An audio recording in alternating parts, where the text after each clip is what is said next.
वेदव्यास कृत श्रीमद्भागवतम स्कंद प्रथम अध्याय 9वां। भगवान श्री कृष्ण की उपस्थिति में भीष्मदेव का देहत्याग।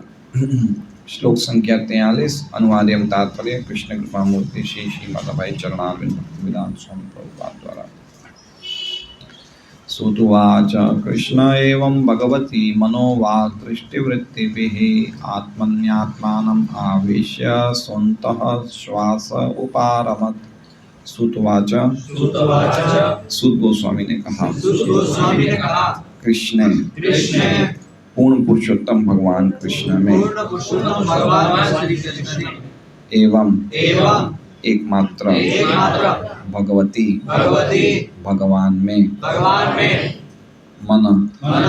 मन से वाक वाणी से दृष्टि से वृत्ति भी कार्यों से आत्मनि परमात्मा में आत्मानम जीव को आवेश्य लीन करके सह वे अंतः श्वास श्वास खींचकर उपारमत शांत हो गए। अनुवाद। सूत गोस्वामी ने कहा, इस प्रकार भीष्मदेव ने मन, वाणी, दृष्टि तथा कार्यों से अपने आप को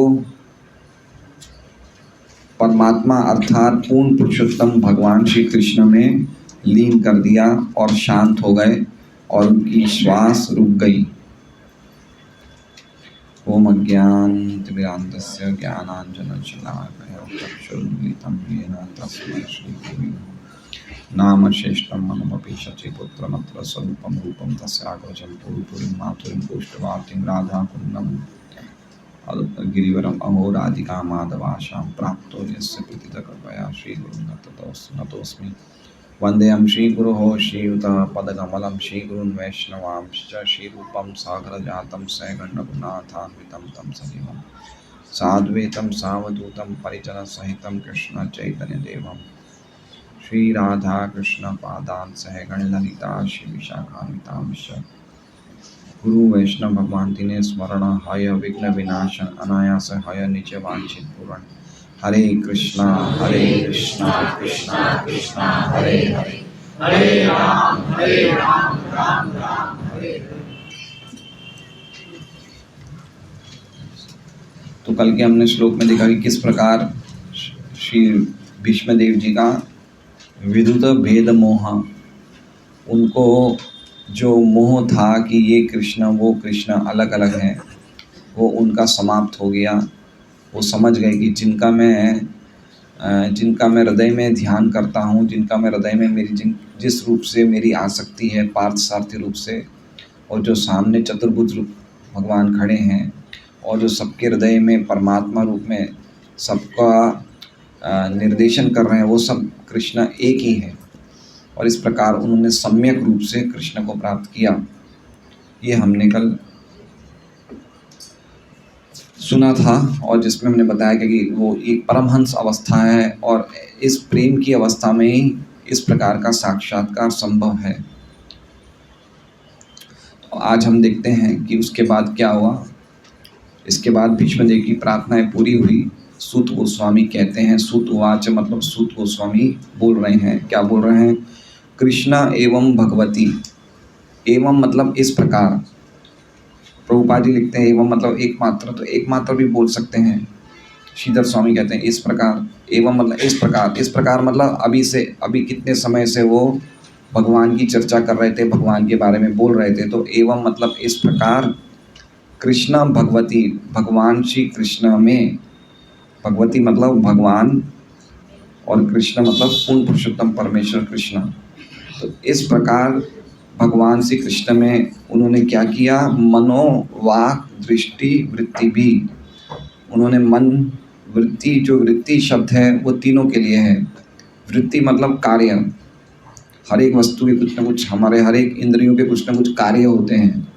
तो उन्होंने मन के कार्य, वाणी के कार्य और दृष्टि के कार्य, ये सब इस प्रकार कृष्ण में लगाया था उन्होंने। तो हमने देखा इतने श्लोकों में जब वो प्रार्थना कर रहे थे तो वो मन से, वाणी से और दृष्टि से अपनी वृत्तियों को उन्होंने कृष्ण में लगा के रखी थी। तो इस प्रकार जब उन्होंने अपनी वृत्तियों को कृष्ण में लगा के रखी थी, उस समय आत्मनि आत्मानम, आत्मनि मतलब परमात्मा यानी कि भगवान, आत्मनि मतलब परमात्मा में आवेश्य, आत्मानम मतलब अपने आप को, आत्मनि आत्मानम मतलब परमात्मा में अपने आप को आवेश्य कर दिया, मतलब लीन कर दिया। लीन कर दिया मतलब वो परमात्मा से एक नहीं हो गए, लेकिन उन्होंने अपने मन की, वाणी की और दृष्टि की वृत्तियों को एक कर दिया। हमें ये नहीं समझना चाहिए वो परमात्मा में लीन हो गए, उनके अस्तित्व लीन नहीं हुआ, उनका अस्तित्व ऐसा ही था, लेकिन उन्होंने अपनी वृत्तियों को, अपने मन की वृत्तियों को, अपनी दृष्टि की वृत्तियों को और अपनी वाणी की वृत्तियों को कृष्ण से एक कर दिया। इसका मतलब होता है लीन करना। ठीक है, ऐसा नहीं है कि वो आत्मा परमात्मा में लीन होके एक ही हो गई। ये दृष्टि से हम अगर समझते तो हमारी समझ में भूल है। ठीक है, लीन शब्द थोड़ा इम्पोर्टेंट है, क्योंकि ज़्यादातर कुछ लोग इस प्रकार के होते हैं ज्ञानीगण, जो अपने शरीर छोड़ने के बाद अपने नाम के आगे लिखते हैं ब्रह्मलीन, ब्रह्म में लीन हो गए। सायुज्य मुक्ति का वो एक प्रकार से द्योतक है कि ब्रह्म में लीन हो गए, लेकिन ये लीन का अर्थ समझना चाहिए कि उन्होंने अपने मन की वाणियों को, मन की वाणी और दृष्टि की जो कार्य हैं वो भगवान में लीन कर दिए। उन्होंने अपना अस्तित्व भगवान में लीन नहीं किया, उनका अस्तित्व इस ऐसे ही ऐसे बना हुआ था। तो आत्मनि आत्मनम आवेश्य, समझ गए आप? मतलब आत्मनि मतलब परमात्मा, आत्मनम मतलब आत्मा, परमात्मा में आत्मा को आवेश्य कर दिया, लीन कर दिया। किस प्रकार? मन की, दृष्टि की और वाणी की वृत्तियों को लगा के लीन कर दिया। इन वृत्तियों को लीन किया, अपने आप को लीन नहीं किया। स्वंत श्वास, और अपनी श्वास खींच ली। अंत श्वास मतलब खींच ली। अपनी श्वास खींचने के बाद उपारमत, रुक गए, सांस खींच ली, बस। इस प्रकार उन्होंने उपारमत मतलब रोक दिया, या प्रभुपाद जी लिखते हैं अपने शांत हो गए। शांत हो गए मतलब उनकी बाह्य वृत्तियां बंद हो गई, अंदर ही उन्होंने अपनी सांस खींच ली। इस प्रकार से समझना चाहिए कि उन्होंने अपना मतलब सांस खींचने के बाद वो वहीं पे स्टॉप हो गए, रुक गए वो, क्योंकि वो अपनी इच्छा मृत्यु का उन्हें वरदान था, इसलिए वो उन्होंने उस टाइम अपने प्राणों को समेट लिया, यानी खींच लिया। तो सिंपल है आज का बहुत श्लोक कि किस प्रकार, मतलब इसमें पॉइंट ये श्लोक से अगर हम पढ़ेंगे तो मन, वाणी और दृष्टि की वृत्तियां जब तक भगवान में नहीं लगेगी तब तक भगवान में हम आवेशित नहीं हो सकते। समझे आप बात में? भीष्म के जो हमने स्तुतियां पढ़ी उसमें हमने एक बात बड़ी विशेष देखी कि हर श्लोक में भीष्म ने जो देखा था उस चीज़ का वो स्मरण कर रहे हैं कि मैंने भगवान को इस रूप में देखा, मैंने भगवान को इस रूप में देखा, मुझे वो स्मरण आ रहा है। तो ये जोर देता है कि हमारी दृष्टि की वृत्तियां हमेशा भगवान में लगी रहनी चाहिए। इसलिए मैंने कुछ श्लोकों पहले कहा था कि हम लोग जब महामंत्र का जप करते हैं तो कुछ समय हमें मंदिर में बैठना चाहिए कृष्ण के सामने, कृष्ण अपनी दृष्टि की वृत्तियां हमें देखते रहना चाहिए। कुछ समय नहीं, अगर हम 16 माला पूरी ऐसे करें तो बहुत अच्छा है, नहीं तो कम से कम अगर हमें थोड़ा घूमना है, थोड़ा सा टहलना है तो तुलसी जी पास में हो, तुलसी जी के पास टहलें, या फिर हम कुछ 5-6 भक्त हों जो साथ में जप करें। तो पॉइंट ये है कि अगर हम देख रहे हैं तो हमारी दृष्टि या तो भक्तों की तरफ जाए या भगवान की तरफ जाए या तुलसी देवी की तरफ जाए, तो ये दृष्टि की वृत्ति लगी रहनी चाहिए। ऐसे कुछ लोग टहलने भी जाते हैं तो भी जप करते हैं, वॉकिंग करने जाते हैं तो भी जप करते हैं, लेकिन वो जो दृष्टि की वृत्ति है वो तो भगवान में नहीं लगी ना, वो तो हम लोगों को देख रहे हैं, कसरत करते हुए देख रहे हैं। तो ठीक है, किसी को करना है तो शरीर साथ नहीं दे रहा है तो कुछ वॉकिंग करना है तो कर सकते हैं, लेकिन वो क्वालिटी राउंड्स नहीं होते हैं उसमें। क्वालिटी राउंड्स मतलब समझ रहे हैं, जैसे क्वालिटी को हिंदी में क्या बोलेंगे? गुणवत्ता। तो जैसे महामंत्र के जप की गुणवत्ता होनी चाहिए वैसी नहीं होती है, इसलिए प्रयास ही करना चाहिए। अगर पूरे टाइम नहीं बैठ सके तो थोड़ा सा टहल लें, लेकिन हो सके तो भगवान के सामने ही टहलें, या तुलसी जी को परिक्रमा लगाते रहें, या भक्तों के बीच में रहें, तो हमारी दृष्टि की जो वृत्ति है वो लगी रहेगी। तो हम प्रॉपर लगी रहनी चाहिए। मन की वृत्तियाँ, वाणी की वृत्तियाँ, ये सब तीनों चीज़ें, वृत्तियाँ मतलब कार्य, इन तीनों के कार्य हमें लगे रहें तो हमें बहुत इजी हो जाता है भगवान को अपने हृदय में आवेशित करना, है ना। जैसे कल ये लोग गए, भरूच गए, तो इन्होंने क्या किया, कृष्ण कर्म किया ना। तस्मात् त्वम इंद्रियाणि आद्यो नियम्य भरतर्षभ, इंद्रियों को भगवान की सेवा में लगाया। तो बाह्य इंद्रियों को भी भगवान की सेवा में लगाया, ये भी कृष्ण कर्म है। तो निसंदेह आप लोगों को अच्छा लगा होगा, है ना। तो कृष्ण कर्म है ये भी। तो ऐसे खाली मन को लगाएंगे तो मन नहीं लगेगा, मन के साथ साथ वृत्ति, अरे वाणी, दृष्टि, इंद्रियां, हाथ पैर सब लगे तो मन बहुत इजीली लगेगा। इसलिए बहुत इम्पोर्टेंट है कि मन की वृत्तियां हैं, ये वृत्तियों को लगाना चाहिए। और जो मन कृष्ण में लगे तो वो मन मित्र है, और जो मन कृष्ण में नहीं लगे वो मन क्या है, वो शत्रु है। अध्याय 6.5 गीता जी। इसलिए बहुत ज़रूरी है कि हम लोग इस बात को समझें। तो इस प्रकार उन्होंने अपनी श्वास जो है खींच के अपने आप को विराम दे दिया, रुक गए वहाँ पे। श्रीधर स्वामी क्या कह रहे हैं, मनोवाग दृष्टिनाम वृत्तिभिः परमात्मनि श्री कृष्ण अंतरेव विलीनः श्वासो यस्य सः। मन, वाणी और दृष्टि की वृत्तियों को उन्होंने परमात्मा श्री कृष्ण में के अंदर करके उनकी श्वास विलीन कर दी। सिंपल है। विश्वनाथ चक्रवर्ती ठाकुर कह रहे हैं कि उन्होंने अपने आप को कृष्ण में आवेशित कर दिया, आत्मानम आवेश्य।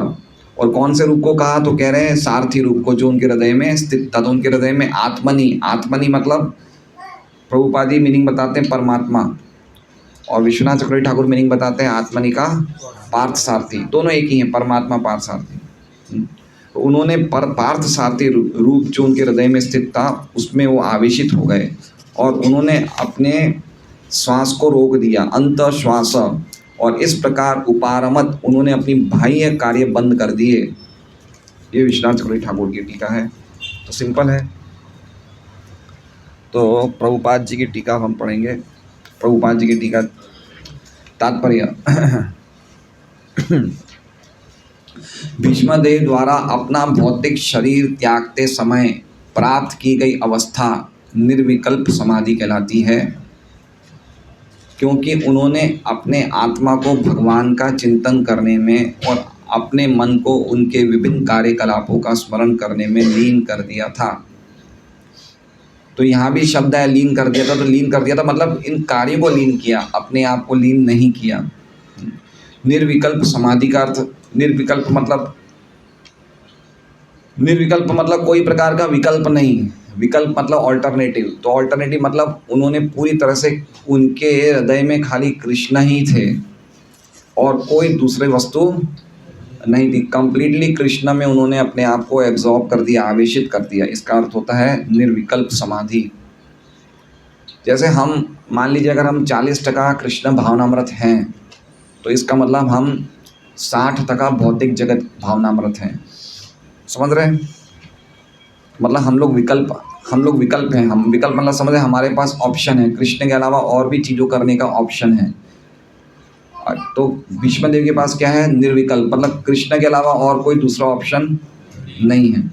तो अगर हम लोग भीष्म की स्थिति प्राप्त करने के लिए हमें 100% कृष्ण भावनामृत, तो 100% 100% कृष्ण भावनामृत होंगे, तो फिर और कोई विकल्प बचेगा नहीं, और कोई प्रकार की बुद्धि या चेतना नहीं चलेगी। इसलिए जब तक हम 100% कृष्ण भावनामृत नहीं होते, तो तब तक हमारे हृदय का जो कचरा है वो पूरी तरह से बाहर नहीं निकलेगा। तो इसलिए हमें समझना चाहिए कि हमें पूरी तरह से कृष्ण भावनामृत होना है, अगर भीष्म की तरह अगर हमें शरीर को छोड़ना है तो। उन्होंने भगवान की महिमा का कीर्तन किया। तो सबसे पहले उन्होंने क्या बताया, अपने आत्मा को भगवान का चिंतन करने में लगाया। सबसे पहले उन्होंने मन का कार्य बताया। प्रभुपाद जी तात्पर्य में क्या बता रहे हैं कि उन्होंने सबसे पहले क्या किया, मन को लगाया। तो ऐसे ही अम्बरीश महाराज सवय मन कृष्ण पदार विंदो, मन को लगाना सबसे इम्पोर्टेंट है, तो ही इंद्रियां लगेगी, है ना। ऐसा भी बोलते हैं कि इंद्रियों को भी लगाना चाहिए। हाँ, इंद्रियों को तो लगाना ही चाहिए, लेकिन मन को भी लगाने का प्रयास करना चाहिए। तो इसमें सबसे पहले बताया कि उन्होंने मन को भगवान के स्मरण करने में लगा दिया, फिर उन्होंने अपने भगवान की महिमा का कीर्तन किया। ये वाणी का कार्य किया उन्होंने, महिमा का कीर्तन किया। तो इतने सारे श्लोक बोल रहे थे बीच में, भगवान की महिमा का गुणानुवर्णन कर रहे थे, तो वाणी का कार्य हो गया। और दृष्टि से वे अपने समक्ष खड़े भगवान के, साक्षात भगवान का दर्शन करते रहे, और इस प्रकार उनके सारे कार्यकलाप अविचल भाव से भगवान में एकाग्र हो गए। तो ये जो वस्तु है, ये एकाग्र होना, ये हम लोगों का, भीष्म देव का ही नहीं, ये ड्यूटी है, हम सबकी ड्यूटी है। अगर हमें शरीर को छोड़ना है तो शरीर को छोड़ने से पूर्व हमारी ये स्थिति होनी चाहिए। इस प्रकार हमें एकाग्र करना चाहिए अपने आप को। ये सिद्धि की सर्वोच्च अवस्था है, और भक्तिमय सेवा का अभ्यास करके हर किसी के लिए इस अवस्था को प्राप्त करना संभव है। तो भगवान की भक्ति में 9 सेवा सिद्धांत होते हैं। वे हैं श्रवण, कीर्तन, स्मरण, चरण कमल की सेवा, पूजा, स्तुति, आज्ञा पालन, सख्य तथा आत्मसमर्पण। इनमें से कोई एक या सभी वांछित फल को देने वाले हैं, लेकिन किसी दक्ष भगवत भक्त के पथ प्रदर्शन में ही इनका निरंतर अभ्यास करना आवश्यक है। प्रभुपाद जी क्या लिख रहे हैं इसमें, कि कोई दक्ष भगवत भक्त के पथ प्रदर्शन में ही इनका निरंतर अभ्यास करना आवश्यक है। मतलब पॉइंट वो कहना चाहते हैं कि एक प्रामाणिक गुरु के मार्गदर्शन में हमें भक्ति करनी चाहिए। जीवात्मा की कोई स्वतंत्रता नहीं है, चाहे भौतिक जगत में चाहे आध्यात्मिक जगत में। कभी कभी हम समझते हैं कि भौतिक चीज़ों में तो हमें किसी न किसी के अंडर काम करना पड़ता है, लेकिन आध्यात्मिक प्रगति में हमें किसी के अंडर काम करने की कोई आवश्यकता नहीं है। लेकिन ये सही नहीं है। आध्यात्मिक जगत में भी हमें कहीं ना कहीं किसी के मार्गदर्शन में रहना पड़ेगा। एक प्रामाणिक गुरु के मार्गदर्शन में हमारा होना बहुत ज़रूरी है। नहीं तो जब तक हमारा एक गुरु से रिलेशन, एक संबंध नहीं बनता है, तब तक हमारी भक्ति में प्रगति नहीं हो सकती है। इसलिए प्रभुपाद जी बोलते थे कि गुरु से दीक्षा लेने से पहले कम से कम 1 साल तक तो शिष्य को, गुरु को परखना चाहिए। परखना चाहिए मतलब उनसे सुनना चाहिए, और गुरु को भी देखना चाहिए कि शिष्य कैसा है। बहुत इंपॉर्टेंट चीज़ें हैं ये सब। चैतन्य चैतामृत के तात्पर्य में, सनातन शिक्षा में ये सब बातें लिखी हुई है। तो जब तक हमारा, अभी आजकल ऐसा हो गया कि हम लोग दीक्षा लेने के लिए ही ज़्यादातर गुरु करते हैं कि भाई दीक्षा ले ली, हमारा काम समाप्त हो गया है ना। काफ़ी हमारे संस्था में तो भक्त लोग हैं, वो दीक्षा दिलाने की बड़े जल्दी करते हैं। कुछ ऐसे केसेस भी देखते हैं कि वो गुरु के कभी एक लेक्चर भी नहीं सुना है, लेकिन वो जो शिक्षा गुरु होते हैं वो बोलते हैं कि चलो अभी तुम दीक्षा ले लो, अभी गुरु से एक बार दीक्षा ले लोगे, उसके बाद तुम सब लाइन पे आ जाओगे, है ना। तो ऐसा भी होता है कि गुरु से हम सुनते ही नहीं है और हम दीक्षा ले लेते हैं, है ना। अभी हमारे कोई डिंडोली में हमारे एक भक्त हैं, वो तो भक्तों को ये बोलते हैं हम 6 महीने में आपको दीक्षा दिला देंगे, आओ हमारे पास। वैकुंठ प्रभु ने दूसरे एक नई टोली शुरू हुई है मथुरम सर्कल पे। तो इस प्रकार की प्रचार चलते हैं कि गुरु से सुनने की आवश्यकता नहीं है, गुरु कर लो बस, 16 माला करना है, गुरु का यही नियम है। लेकिन ऐसे नहीं होना चाहिए। गुरु से हमें प्रेम होना चाहिए। श्री गुरु चरण रति यही से उत्तम गति। हर शिष्य को अपने गुरु से एक प्रेम होना चाहिए। प्रेम कैसे होगा? जब तक उनकी वाणी नहीं सुनेंगे तब तक प्रेम कैसे होगा? हमें तो यही नहीं पता कि हमारे गुरु बोलना क्या चाहते हैं। हम तो लगता है कि भाई हमारे उनके भी गुरु हैं, हमारे भी गुरु हैं, हम सबके गुरु हैं, 16 माला करें। लेकिन नहीं, हमारा गुरु के लिए हमारे हृदय में एक श्रद्धा, प्रेम, एक सादर आदर ये सब भावनाएं होनी चाहिए हमारे हृदय में। बहुत इम्पोर्टेंट है। तो हाँ, एक और संस्था है हमारे संस्था से जो एक अलग संस्था है जो ऋत्विकवाद है, अक्षय पात्र है, ये भी प्रचार करते हैं। लेकिन इनके प्रचार में सिद्धांतों में थोड़ा सा नहीं, बहुत बड़ी जिसे कहते हैं डिविएशन को क्या बोलेंगे हिंदी में? डिविएशन नहीं, समझौता नहीं, डिविएशन मतलब अलग हट गए, डिविएट हो गए, रास्ते से ही अलग हो गए। तो उनका सिद्धांत ये है, वो ये कह रहे हैं, उन्होंने अपना सिद्धांत बनाया है कि प्रभुपाद जी गुरु हैं और प्रभुपाद जी के बाद कोई गुरु नहीं है। तो अगर हमें दीक्षा लेनी है तो हमें किससे लेनी है? प्रभुपाद जी हमारे दीक्षा गुरु हैं। तो उस संस्था में भी जो भक्त जाते हैं उनके लिए बात तो वही है कि 16 माला करना है, 4 नियमों का पालन करना है, प्रभुपाद जी की बुक्स पढ़ना है। लेकिन दीक्षा गुरु कौन है? प्रभुपाद जी। अब प्रभुपाद जी तो यद्यपि प्रभुपाद जी तो अभी है, लेकिन अभी फ़िलहाल तो हमारे प्रकट दर्शन में तो नहीं है ना। तो अगर हमें उनसे मार्गदर्शन लेना हो तो कैसे पूछेंगे हम उन्हें? हम कैसे पूछेंगे? हमें गुरु से मिलना है, कैसे मिलेंगे? प्रभुपाद तो नहीं बोलते हैं ना फुल फॉर लाइफ, हैं? फुल फॉर लाइफ पर ये प्रभुपाद जी थोड़े बोलते हैं। नहीं, वो तो एक अलग ही बात हो गई है। हाँ, तो वो उनको फॉलो नहीं कर रहे हैं। हाँ, वो तो फॉलो नहीं कर रहे हैं, वो तो एक अलग ही बात है, मिड डे मील वो सब। लेकिन पॉइंट ये है कि अगर जैसे मान लीजिए कि आपको मेरे से कुछ बात पूछनी है और मैं तो शरीर छोड़ के चला गया, मेरी फ़ोटो के बेड के सामने पूछ के क्या पूछेंगे आप? क्या पूछेंगे? तो क्या संबंध हुआ? तो ये सिद्धांतों को पूरी तरह से, ये तो सिद्धांतों के बिल्कुल ही अलग हट गए वो लोग। कोई ऐसी परंपरा नहीं है जिसमें गुरु शिष्य परंपरा नहीं होती। प्रभुपाद जी ने हजारों लेटर लिखे हैं जिसमें उन्होंने लिखा है कि मैं चाहता हूँ मेरे शिष्य मेरे से भी ज़्यादा शिष्य बनाएं। प्रभुपाद जी लिखते हैं कि मैं चाहता हूँ मेरे शिष्य गुरु बने, और ये बता रहे हैं कि गुरु प्रभुपाद जी, उसके बाद कोई गुरु है ही नहीं। तो फिर प्रभुपाद को गुरु बना दो, फिर अच्छा रूप गोस्वामी को बना लो गुरु, रूप गोस्वामी को बना लो, और रूप गोस्वामी को कोई बना, उससे अच्छा कृष्ण को ही बना लो, कृष्ण वंदे जगत गुरु। तो ऐसे इस प्रकार के कुसिद्धांत होने के कारण प्रॉपर एक संबंध गुरु से नहीं जागृत होता है।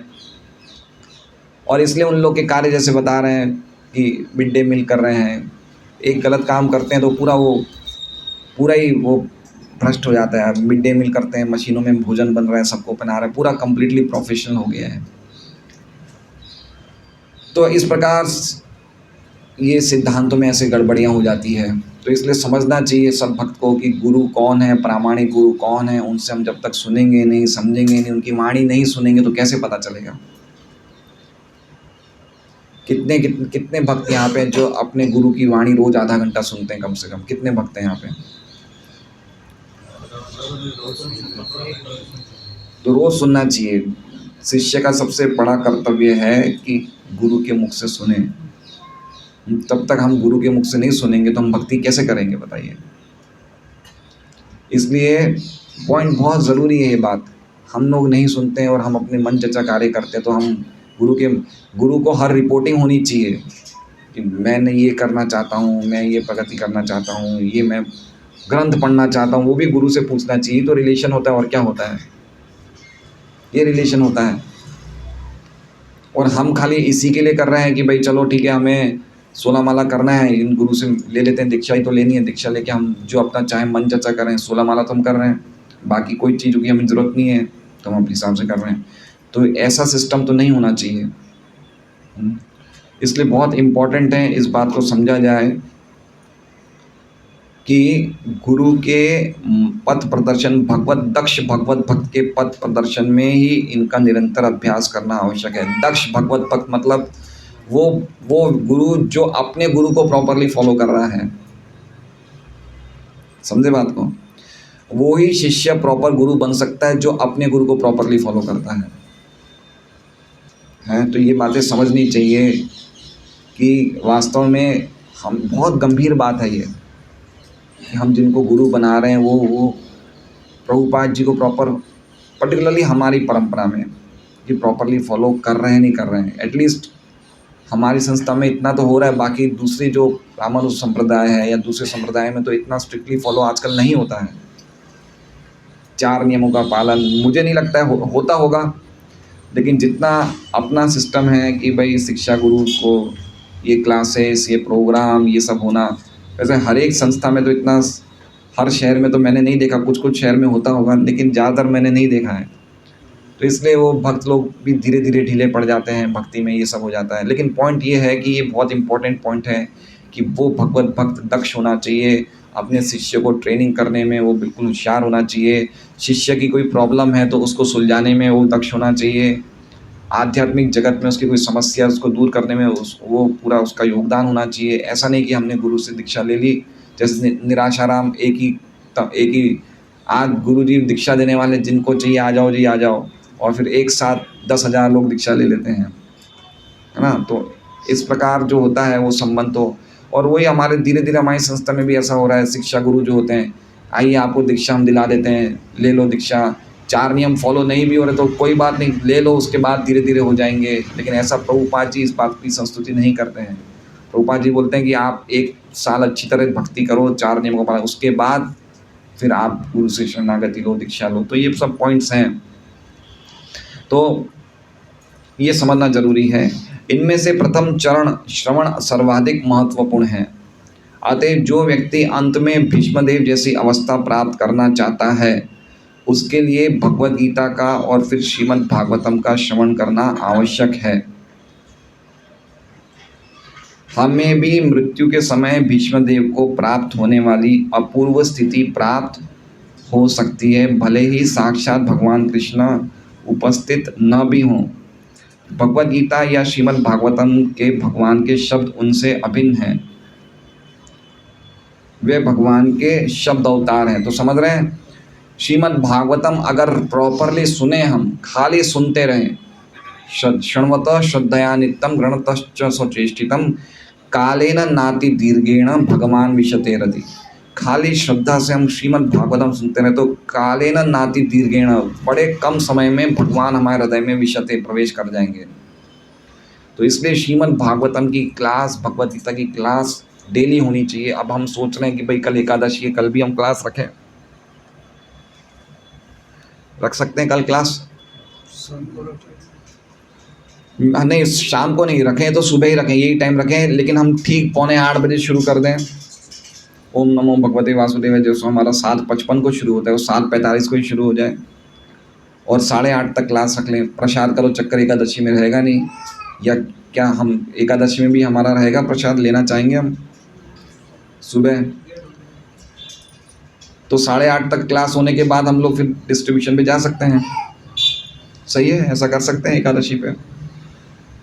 क्लास जल्दी का रखिए, और जल्दी रखिए। 7:30 कर सकते हैं या 7:45 कर सकते हैं। उससे जल्दी तो करने फिर 16 माला भी पूरी नहीं होती है और फिर वो भागा दौड़ी हो जाती है।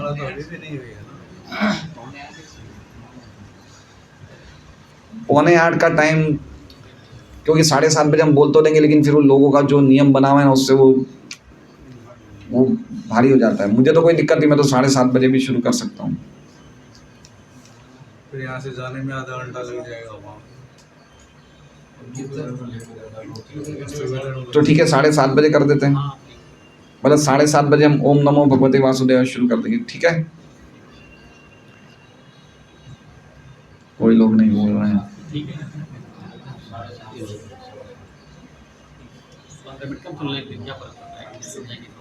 ठीक है, तो 7:30 बजे रखते हैं। देखते हैं कल एकादशी पे टेस्ट करके देखते हैं क्या होता है, कितने लोग आते हैं। आपने बोला ना भगवद गीता की भी क्लास होगी। भगवद गीता की क्लास होगी जब हमारा सेंटर शुरू होगा तब होगी।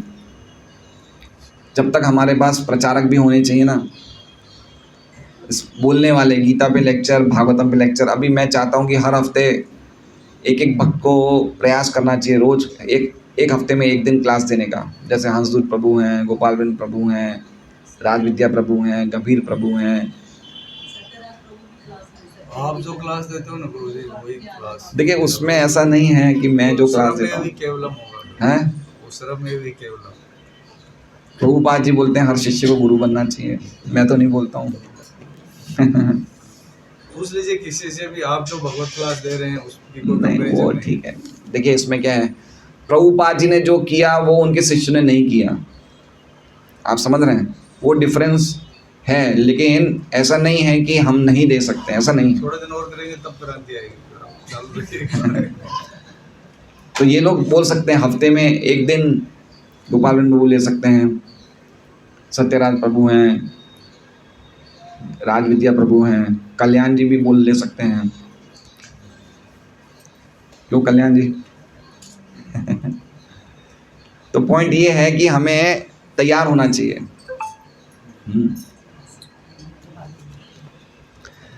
श्री भगवान के शब्द अवतार हैं और कोई भी मनुष्य 8 वसुओं में से एक श्री भीष्मदेव जैसी अवस्था प्राप्त करके इनका लाभ उठा सकता है।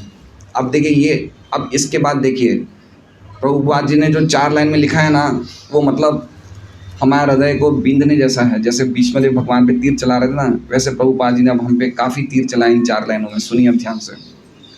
प्रत्येक मनुष्य या पशु को एक निश्चित आयु में मरना होता है, लेकिन जो व्यक्ति भीष्मदेव की तरह मरता है वो पूर्णता प्राप्त करता है, और जो प्रकृति के नियमों से बाध्य होकर मरता है वो पशु की तरह मरता है। मनुष्य तथा पशु में यही अंतर है, ये मनुष्य जीवन विशिष्ट रूप से भीष्मदेव जैसी मृत्यु के लिए, देखिए अब क्या ज़बरदस्त लिखा है प्रभुपाद जी ने, लिखा है कि जो भीष्म की तरह नहीं मरता वो पशु की तरह मरता है।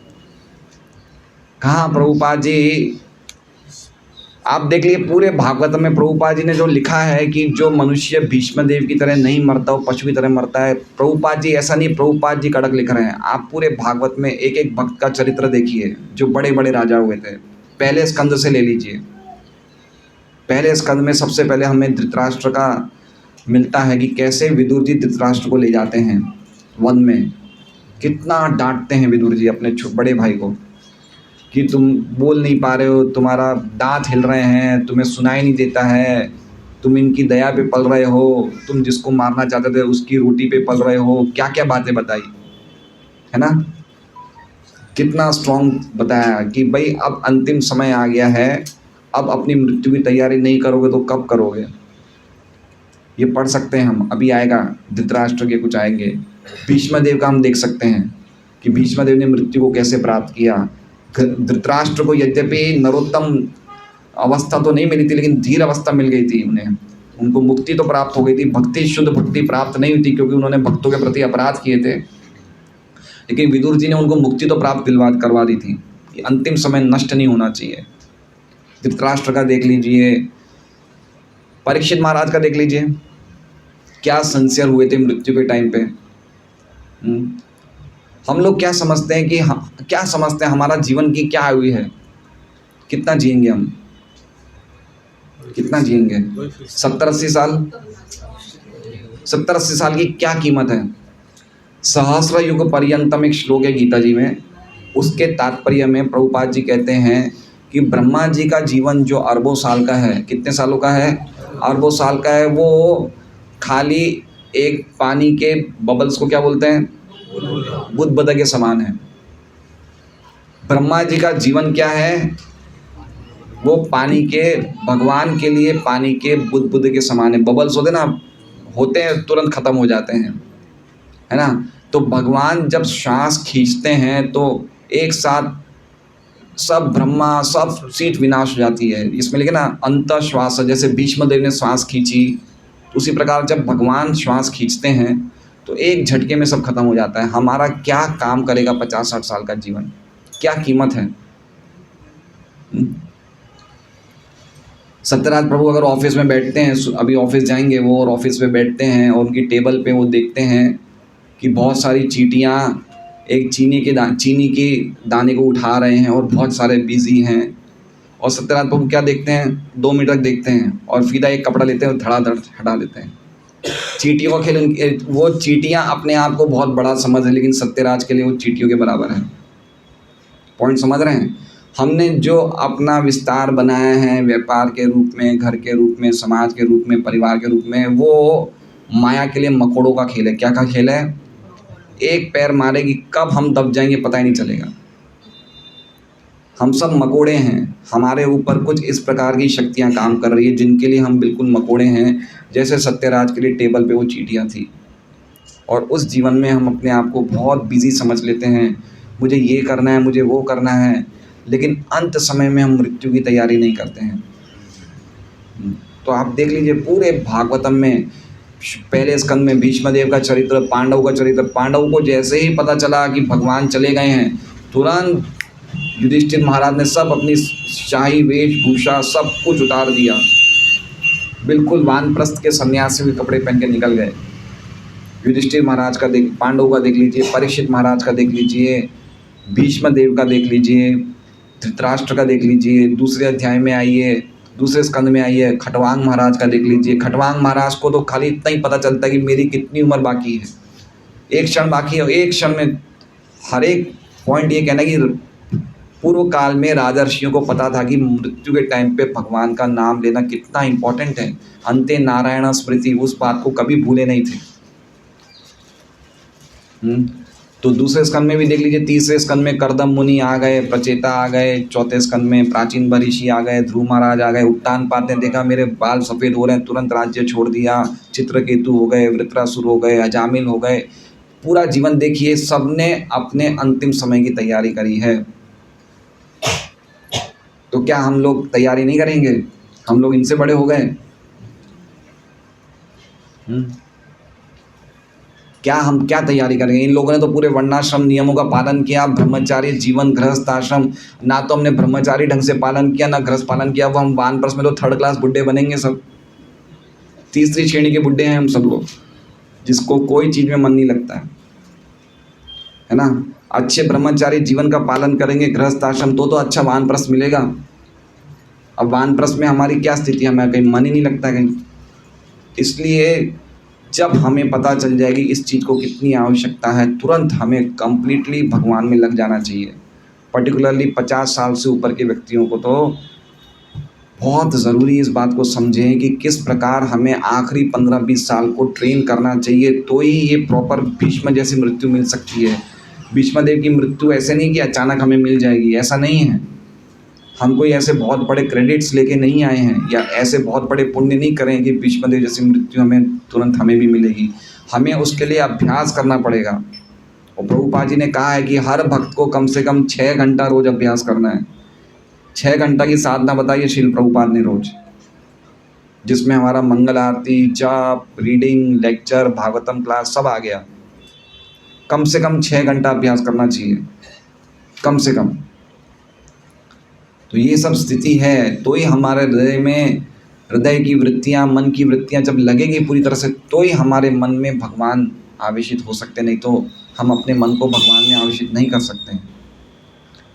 तो ये पॉइंट समझिए। आप ऐसा मत समझिए मैं आपको जोर ज़बरदस्ती कर रहा हूँ। आप देखिए, इनके पढ़िए, सबके दृष्टांत पढ़िए, भागवतम में कितना स्ट्रॉन्ग बोला गया है। इसलिए बहुत हमें गंभीर रहना चाहिए, प्रॉपर रीडिंग करना चाहिए, हर चीज़ को ढंग से समझना चाहिए, बहुत ज़्यादा गंभीर रहना चाहिए।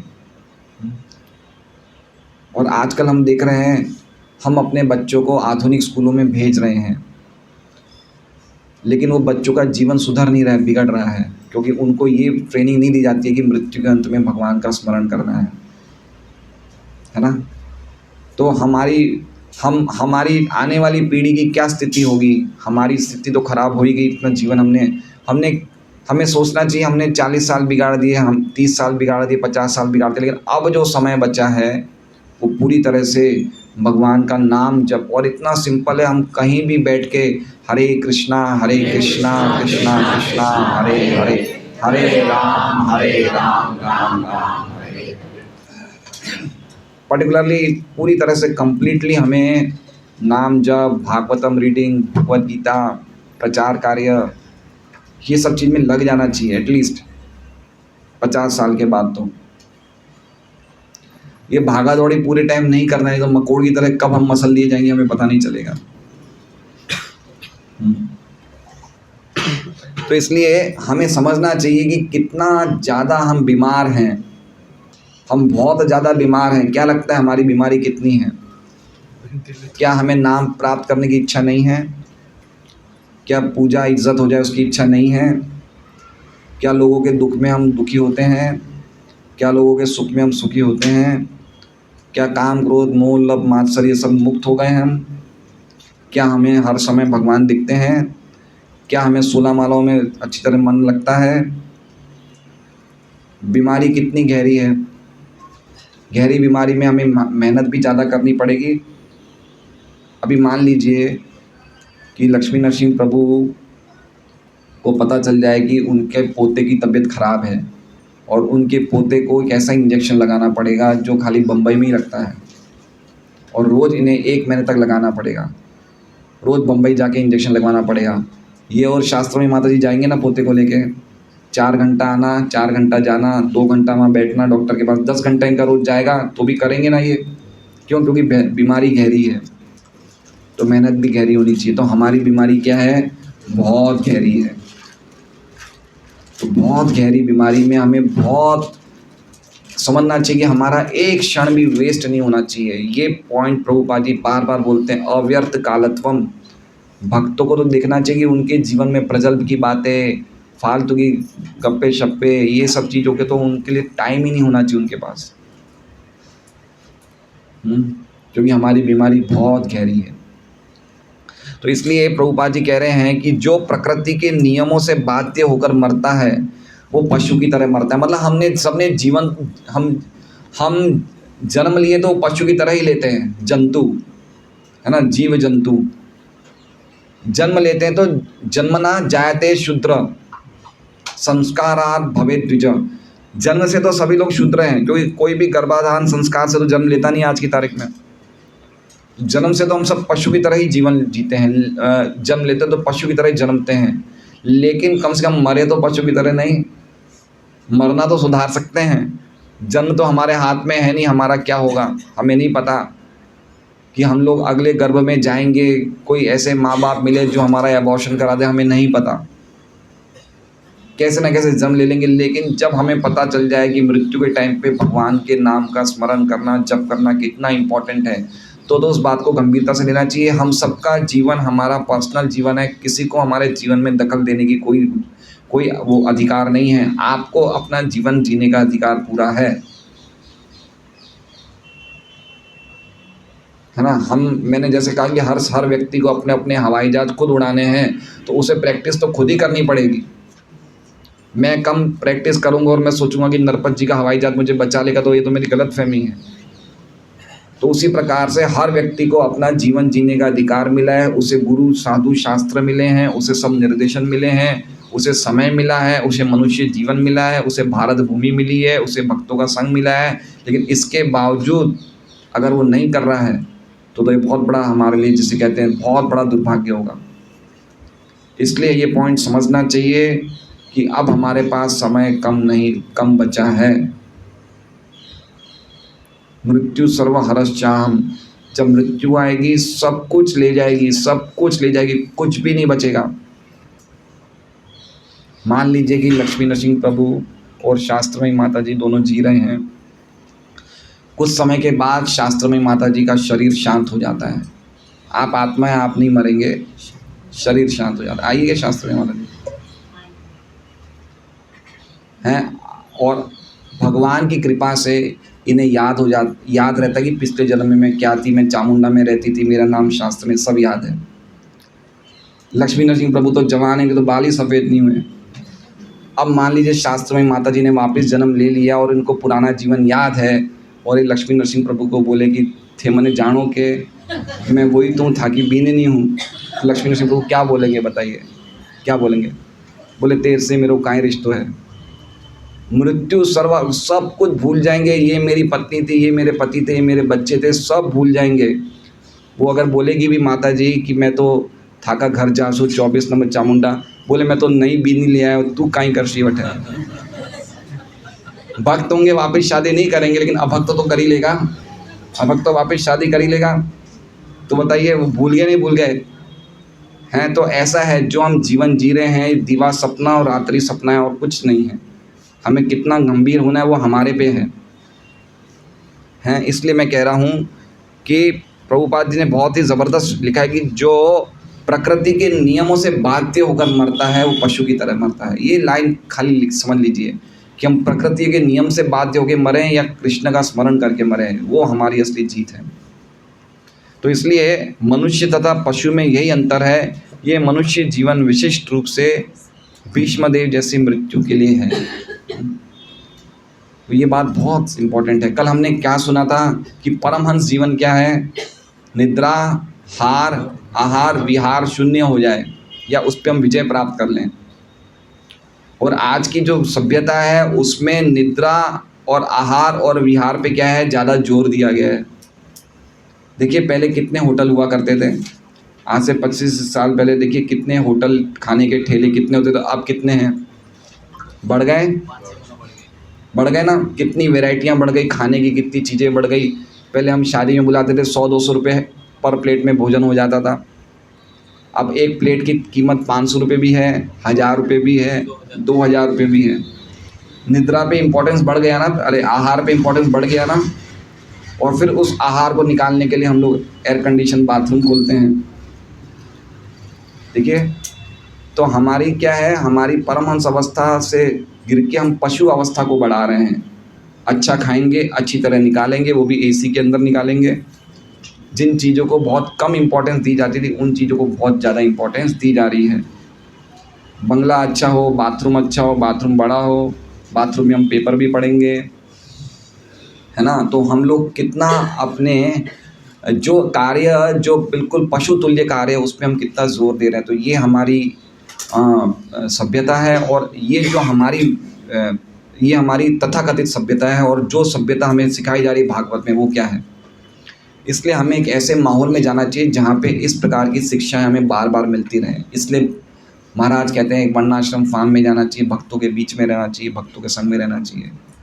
बहुत इंपॉर्टेंट है ये सब बातें। हम शहर में रहेंगे तो शहर में अभी सुनेंगे, प्रचार लेंगे और फिर वापस अपने काम धंधे पे निकल जाएंगे। कोई 8 घंटा नौकरी करेगा, कोई 10 घंटा नौकरी करेगा। और जो हमने 5-6 घंटा मेहनत करी, सुबह सुबह साधना की, वो पूरी की पूरी अभक्त संग में सब निकल जाएगी। तो इसलिए बहुत ज़रूरी है कि इस बात को हम समझें कि किस प्रकार हमें अपने जीवन को इस प्रकार ढालना है कि हम अंतिम समय हम भगवान का नाम लेके स्मरण करें तो सब कुछ सही है। नहीं तो हम चाहे कुछ भी करें, अंते नारायण स्मृति नहीं होगी तो सब कुछ विफल हो जाएगा।